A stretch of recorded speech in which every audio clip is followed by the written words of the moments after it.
In the winter of 1914, deep within the icy wilderness of Antarctica, a ship named the Endurance became trapped in a sea of crushing ice. Led by the determined British explorer Ernest Shackleton, the Imperial Trans-Antarctic Expedition had one goal: to cross the entire Antarctic continent. It was a mission fueled by ambition, pride, and the spirit of human endurance. But nature had other plans. As the ice tightened around the ship, it groaned and splintered under unbearable pressure. For months, the crew waited, hoping the ice would release them. Instead, it slowly destroyed their only way home.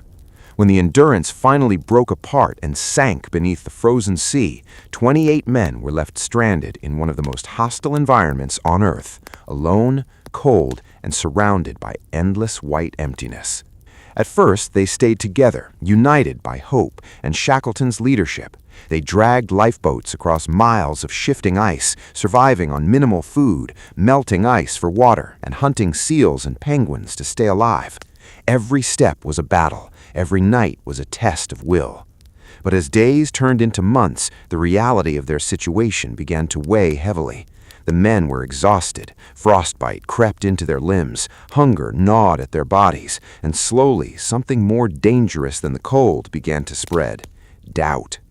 Some men started losing faith. They questioned Shackleton's decisions. They whispered among themselves, wondering if they were marching toward death.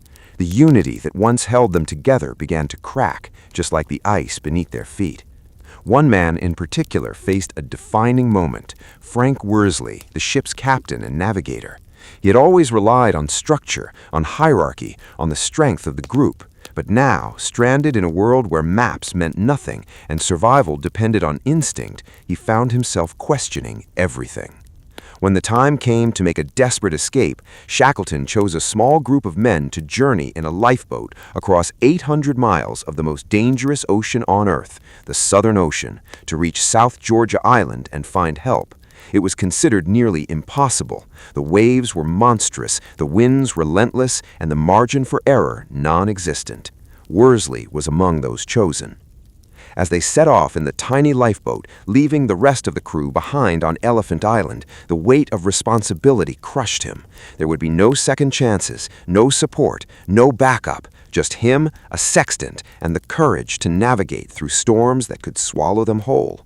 Days turned into weeks. The men were soaked, freezing, and barely alive. Sleep was almost impossible. Food was scarce, and yet Worsley had to perform the impossible, navigate with precision, using brief glimpses of the sun between violent storms.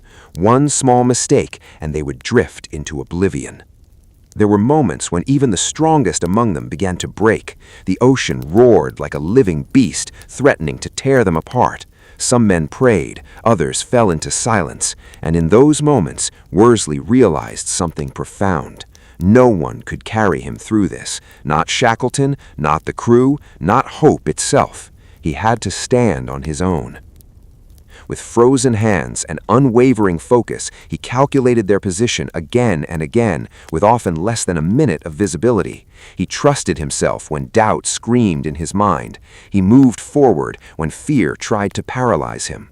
Against all odds, after 16 brutal days at sea, they reached South Georgia Island, but their journey was far from over. They landed on the wrong side of the island, facing towering mountains and uncharted terrain. No one had ever crossed it before.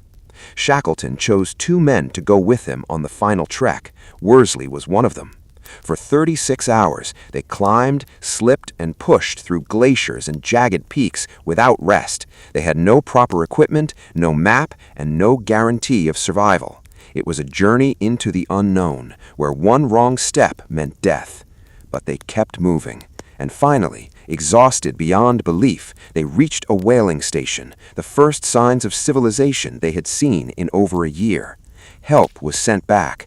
Every single man left behind on Elephant Island was rescued. Not one life was lost. History would remember this as one of the greatest survival stories ever told. But beneath the heroism, beneath the leadership, beneath the miracle of survival, there was a quieter truth.